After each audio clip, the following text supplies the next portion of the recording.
A lot of you have heard me speak before, and this is not going to be what you have heard before. While you all were here, Laura and I were walking around the lake, talking to people. These three guys over here, I don't know if they're there anymore, they work down by the airport, never voted in their lives, Hispanic, tattoos everywhere.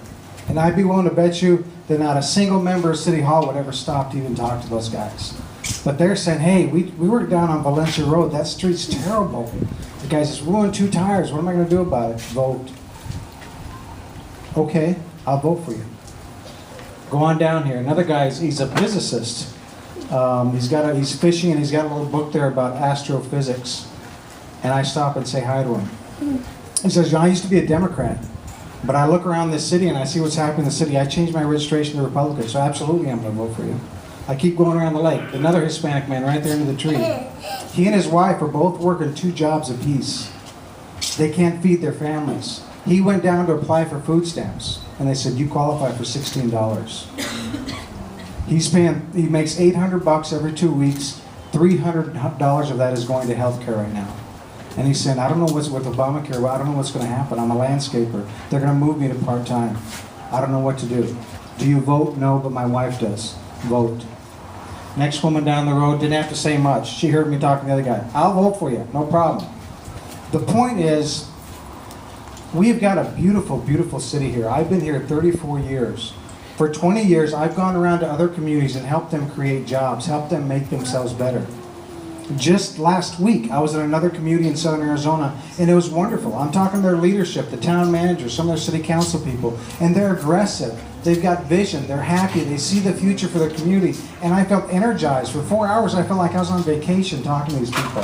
And I got in my car, and I come back to Tucson, and I see the graffiti, and I see the roads, and I see the people like this sitting at the bus stop looking like they're barely making ends meet. And it breaks my heart.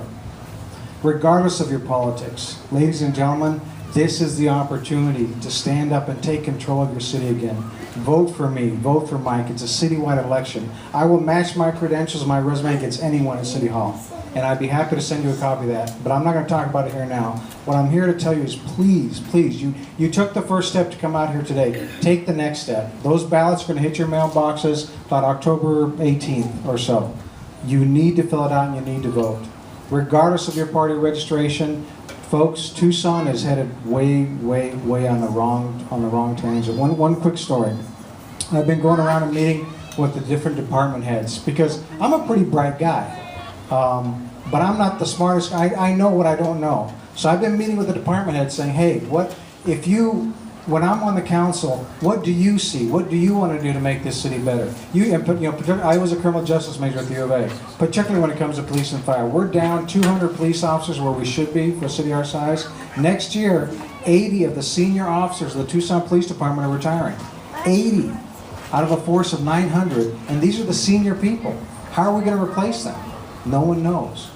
We've got to get them the funding, the tools they need to do the job. So I'm asking these questions. And last week I was in a department, and it was fascinating. The information they were sharing with me was interesting, it was insightful, it was true, it was wonderful. And I was so amazed. I asked them, I said, well, how often do you give this briefing to the members of the mayor and council?